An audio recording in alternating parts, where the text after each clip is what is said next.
ಅಫ್ಘಾನಿಸ್ತಾನದ foreign minister ಭಾರತದ ಪ್ರವಾಸದಲ್ಲಿರಬೇಕಾದ್ರೆ ಪಾಕಿಸ್ತಾನ್ ಅಫ್ಘಾನಿಸ್ತಾನ್ ಮೇಲೆ air strike ಮಾಡಿದೆ. ಇದಕ್ಕೆ ಉತ್ತರ ಕೊಟ್ಟ ಅಫ್ಘಾನಿಸ್ತಾನ್ ತಾಲಿಬಾನ್ 25 ಪಾಕಿಸ್ತಾನಿ ಫೋರ್ಸಸ್ ಮತ್ತು 58 ಪಾಕಿಸ್ತಾನ್ ಸೈನಿಕರನ್ನ ಕೊಂದಿದೆ. ಅಷ್ಟಕ್ಕೂ ಇದು ಶುರು ಆಗಿದ್ ಯಾಕೆ? 132 ವರ್ಷಗಳ ಹಿಂದೆ ಬ್ರಿಟಿಷರು ಅಫ್ಘಾನಿಸ್ತಾನ್ ಮತ್ತು ಬ್ರಿಟಿಷ್ ಇಂಡಿಯಾ ನಡುವೆ ಒಂದು ಲೈನ್ ಅನ್ನ ಕ್ರಿಯೇಟ್ ಮಾಡ್ತಾರೆ. ಅದಕ್ಕೆ ಡ್ಯೂರಾಂಡ್ ಲೈನ್ ಅಂತ ಕರೀತಾರೆ. ಈಗ ಅದು ಪಾಕಿಸ್ತಾನ ಮತ್ತು ಅಫ್ಘಾನಿಸ್ತಾನ್ ನಡುವೆ ಇರುವ ಬಾರ್ಡರ್. 1947ರಲ್ಲಿ ಪಾಕಿಸ್ತಾನ್ ದೇಶ ಆದ ಮೇಲೆ ಈ ಬಾರ್ಡರ್ ಅನ್ನ ಪಾಕಿಸ್ತಾನ್ ಅಕ್ಸೆಪ್ಟ್ ಮಾಡುತ್ತದೆ. ಆದ್ರೆ ಅಫ್ಘಾನಿಸ್ತಾನ್ ಇದನ್ನ ಅಕ್ಸೆಪ್ಟ್ ಮಾಡೋದಿಲ್ಲ. ಈ ಅಫ್ಘಾನಿಸ್ತಾನ್ ಮತ್ತು ಪಾಕಿಸ್ತಾನ್ ನಡುವೆ ಇರೋ ಬಾರ್ಡರ್ ಪಶ್ತೂನ್ ಟ್ರೈಬಲ್ ಏರಿಯಾನ ಸ್ಪ್ಲಿಟ್ ಮಾಡುತ್ತದೆ. ಹಾಗಾಗಿ 2 ವರ್ಷಗಳ ನಂತರ ಅಫ್ಘಾನಿಸ್ತಾನ್ ಈ ಬಾರ್ಡರ್ ಅನ್ನ ರಿಜೆಕ್ಟ್ ಮಾಡುತ್ತದೆ ಮತ್ತು ಈ ಜಾಗ ಅಫ್ಘಾನಿಸ್ತಾನ್ಗೆ ಸೇರ್ಬೇಕು ಅಂತ ಬೇಡಿಕೆ ಇಡುತ್ತದೆ. ಈ ಕಾರಣದಿಂದ ಮುಂದಿನ 10 ವರ್ಷಗಳಲ್ಲಿ ಈ ಎರಡೂ ದೇಶಗಳ ನಡುವೆ ಕಾನ್ಫ್ಲಿಕ್ಟ್ ಶುರು ಆಗುತ್ತೆ. ಅದರಿಂದ ಈ ಎರಡೂ ದೇಶಗಳು ಟ್ರೈಬಲ್ ಫೈಟರ್ಸ್ ಗೆ ಸಪೋರ್ಟ್ ಮಾಡ್ತಾರೆ. ಈ ಎರಡೂ ದೇಶಗಳ ನಡುವೆ ಇಷ್ಟೆಲ್ಲ ಆಗ್ತಿದ್ರೆ ಇನ್ನೊಂದ್ ಕಡೆ ಸೋವಿಯತ್ ಯೂನಿಯನ್ ಅಫ್ಘಾನಿಸ್ತಾನ್ ಮೇಲೆ ಆಕ್ರಮಣ ಮಾಡುತ್ತದೆ. ಹಾಗಾಗಿ ಪಾಕಿಸ್ತಾನ ಅಮೆರಿಕ ಸಹಾಯದಿಂದ ಮುಜಾಹಿದ್ದೀನ್ಗೆ ಬೆಂಬಲ ಕೊಡ್ತಾರೆ. ಇದರಿಂದಾದ ಹಲವಾರು ಹಾನಿಗಳಿಂದ ಅಲ್ಲಿದ್ದ ಲಕ್ಷಾಂತರ ಅಫ್ಘಾನಿ ಜನ ಪಾಕಿಸ್ತಾನ್ಗೆ ಓಡಿ ಹೋಗ್ತಾರೆ. 2010ರಲ್ಲಿ ಅಫ್ಘಾನಿಸ್ತಾನ್ ಆಸೆಗೆ ಪಾಕಿಸ್ತಾನ್ ತಾಲಿಬಾನ್ ಅನ್ನ ಬೆಂಬಲಿಸುತ್ತದೆ.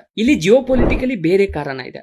ಅದನ್ನ ಮತ್ತೊಂದು ವಿಡಿಯೋದಲ್ಲಿ ನೋಡೋಣ. ಯುಎಸ್ಎ ಇಂದ ಮತ್ತಷ್ಟು ಸಮಸ್ಯೆ ಹೆಚ್ಚಾದ ನಂತರ ಸೈನಿಕರು ಈ ಬಾರ್ಡರ್ ಅನ್ನ ದಾಟಿ ಹೊಡೆದಾಡ್ತಾ ಇದ್ರು. ಇನ್ನು ಈಗಿನ ಪರಿಸ್ಥಿತಿ ನೋಡಿದ್ರೆ ಟಿಟಿಪಿ ಸಂಘಟನೆಗೆ ಅಫ್ಘಾನಿಸ್ತಾನ್ ಸಹಾಯ ಮಾಡ್ತಾ ಇದೆ ಅಂತ ಪಾಕಿಸ್ತಾನ್ ಹೇಳುತ್ತದೆ. ಅಫ್ಘಾನಿಸ್ತಾನ್ ಟಿಟಿಪಿ ಸಂಘಟನೆಗೆ ಸಪೋರ್ಟ್ ಮಾಡಿದ್ರೆ ಪಾಕಿಸ್ತಾನ್ಗೆ ಏನ್ ತೊಂದ್ರೆ ಅಂತ ನಿಮ್ಮಲ್ಲಿ ಒಂದು ಪ್ರಶ್ನೆ ಬರಬಹುದು. ನೋಡಿ, ಪಾಕಿಸ್ತಾನ್ ವೆಸ್ಟರ್ನ್ ದೇಶಗಳ ಜೊತೆ ಸಂಬಂಧ ಚೆನ್ನಾಗಿದೆ. ಆದ್ರೆ ಟಿಟಿಪಿಯ ಉದ್ದೇಶ ಇಸ್ಲಾಮಿಕ್ ಲಾ ಅನ್ನ ಪಾಕಿಸ್ತಾನದ ಮೇಲೆ ಇಂಪೋಸ್ ಮಾಡೋ ಉದ್ದೇಶ. ಅದಷ್ಟೇ ಅಲ್ಲದೆ ಅಫ್ಘಾನಿಸ್ತಾನ್ ತಾಲಿಬಾನ್ ಮತ್ತು ಟಿಟಿಪಿಯ ಐಡಿಯಾಲಜಿ ಎರಡೂ ಒಂದೇ. 2021ರಲ್ಲಿ ಯುಎಸ್ ಸೈನಿಕರು ಅಫ್ಘಾನಿಸ್ತಾನದಿಂದ ಹೋದ ನಂತರ ಅಫ್ಘಾನಿಸ್ತಾನ್ ತಾಲಿಬಾನ್ ಟಿಟಿಪಿಗೆ ಸಪೋರ್ಟ್ ಮಾಡುತ್ತೆ ಮತ್ತು ಈ ಟಿಟಿಪಿ ಪಾಕಿಸ್ತಾನದಲ್ಲಿ ಹಲವಾರು ಗಲಭೆಗಳನ್ನ ಮಾಡಿದೆ. ಹಾಗಾಗಿ ಪಾಕಿಸ್ತಾನ ಕಾಬೂಲ್ ಮೇಲೆ ದಾಳಿ ಮಾಡಿದೆ. ಅಫ್ಘಾನಿಸ್ತಾನ್ ಮೇಲೆ ಅಟ್ಯಾಕ್ ಮಾಡಿದ ಪಾಕಿಸ್ತಾನಕ್ಕೆ ತಾಲಿಬಾನ್ ತಮ್ಮ ಶೈಲಿಯಲ್ಲಿ ಉತ್ತರ ಕೊಡ್ತಾರೆ. ಇನ್ನೊಂದ್ ಕಡೆ ಪಾಕಿಸ್ತಾನದ ಅಲಾಯ್ ಸೌದಿ ಅರೇಬಿಯಾ ಪಾಕಿಸ್ತಾನಕ್ಕೆ ಏನು ಸಪೋರ್ಟ್ ನೀಡಿಲ್ಲ. ಇನ್ನು ಈ ಅಫ್ಘಾನಿಸ್ತಾನ್ಗೆ ಪಾಕಿಸ್ತಾನದ ಬಲೂಚಿಸ್ತಾನದಿಂದಲೂ ಸಪೋರ್ಟ್ ಇದೆ. ಹಾಗಾಗಿ ಈ ಪಾಕಿಸ್ತಾನವನ್ನ ಅವರ ದೇವರೇ ಕಾಪಾಡಬೇಕು. ಇನ್ನು ಈ ತಾಲಿಬಾನ್ ಅಂದ್ರೆ ಯಾರು? ಮುಂದೊಂದು ವಿಡಿಯೋದಲ್ಲಿ ತಿಳಿಯೋಣ. ಹಾಗೆ ವೀಕ್ಷಕರಲ್ಲಿ ನಂದೊಂದು ಮನವಿ, ಈ ರೀತಿ ವಿಡಿಯೋ ಮಾಡೋದಕ್ಕೆ ತುಂಬಾ ಸಮಯ ಬೇಕು. ಹಾಗಾಗಿ ನಮ್ಮ ಪೇಜ್ ಅನ್ನ ಫಾಲೋ ಮಾಡಿ. ಈ ವಿಡಿಯೋ ನಿಮ್ಮ ಸ್ನೇಹಿತರಿಗೂ